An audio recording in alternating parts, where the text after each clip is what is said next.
रायपुर में आज राज्यसभा सांसद रामविचार नेताम ने प्रदेश के नामी और सीनियर चार्टर्ड अकाउंटेंट से वीडियो कॉन्फ्रेंसिंग के जरिए चर्चा की। इस दौरान लॉकडाउन में लचर हो रही भारतीय अर्थव्यवस्था को मजबूत करने पर सुझाव दिए। ये सब सुझाव वित्त मंत्रालय और प्रधानमंत्री कार्यालय भेजे जाएंगे।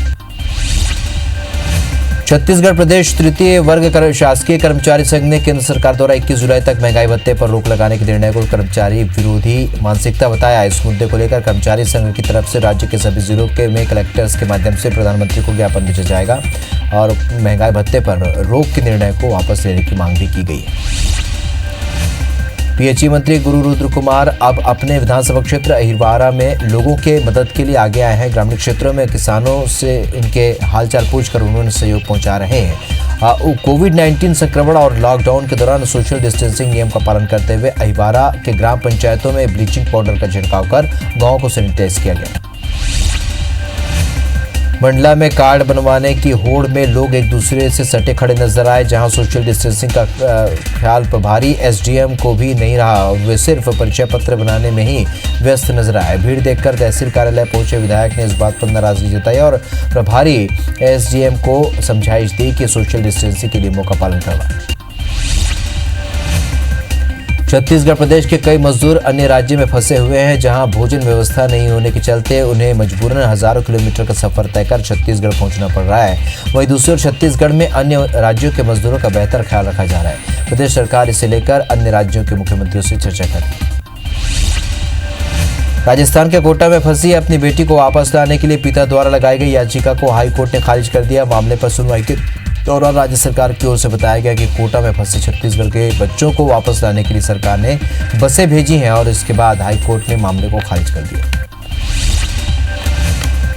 कोरोना महामारी से बचाव में उठाए गए कदम, लॉकडाउन से अब सेन समाज आर्थिक रूप से परेशान हो रहे हैं। उन्होंने राज्य और केंद्र सरकार से अपील की है कि सैलून को खोलने की इजाजत दे दी जाए ताकि सेन समाज अपने परिवार का भरण पोषण कर सके।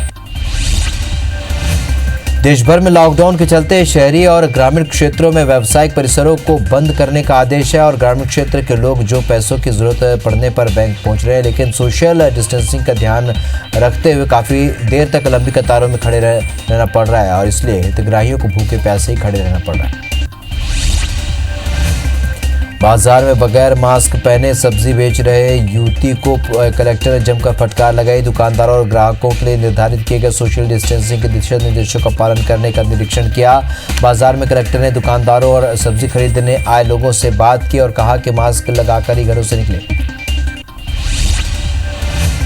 कटनी के बड़वारा में आरोग्य सेतु ऐप पर एक युवक को गलत जानकारी देने से हड़कंप मच गया। ऐप में जानकारी फीड होते ही करीब 1.5 दर्जन लोगों के पास कोविड-19 के संदिग्ध केस नजदीक होने की सूचना मिलने लगी और इलाके में हड़कंप मच गया।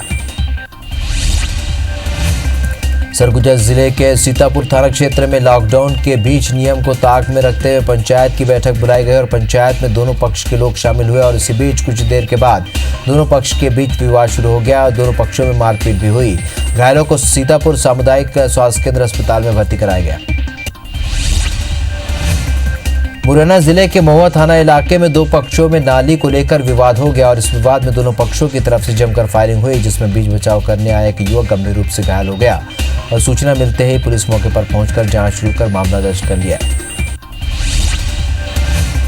बिलाईगढ़ के टाटापारा में आज संजय भास्कर ने अपने चचेरे भाई माहेश्वर भास्कर का तलवार से हत्या करना कबूल कर लिया है। कुछ दिन पहले दोनों भाई शराब पीकर तालाब के पास गए, जिससे आपस में विवाद होने से संजय भास्कर ने महेश्वर के द्वारा छुपाया गया तलवार से संजय भास्कर ने हत्या कर दी।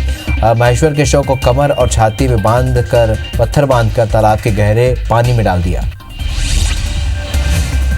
धमतरी जिले के मगरलोड थाना के अंतर्गत कलयुगी पिता ने अपने ही बेटे को गला दबाकर मौत के घाट उतार दिया। आरोपी पिता बेटे के शव को दीवार के पीछे छिपा दिया।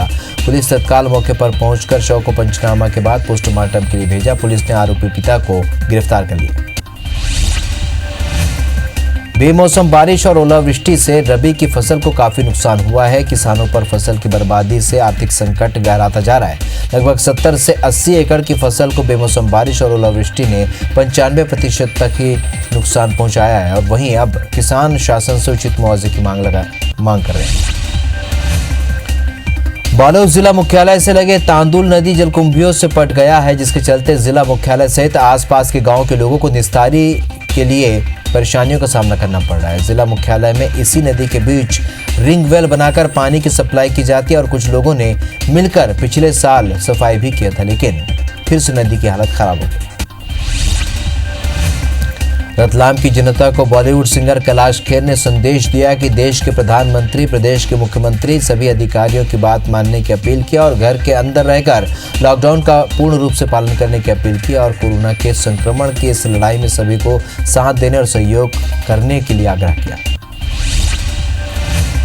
पिछले महीने कोरोना वायरस की वैश्विक महामारी को लेकर झाबुआ जिला अस्पताल में मॉकड्रिल की गई थी और ब्रिटिश सिंगर जेम्स ब्लॉन्ट ने कोरोना वायरस अंग्रेजी में गाना गाया, जिसका ऑफिशियल वीडियो 17 अप्रैल को जारी किया गया। दुनिया भर में कोरोना की परेशानियों और उसके खिलाफ लड़ रहे लोगों के छोटे छोटे वीडियो क्लिप डाले गए हैं और इस गाने में झाबुआ के 2 वीडियो क्लिप को भी जगह मिली है।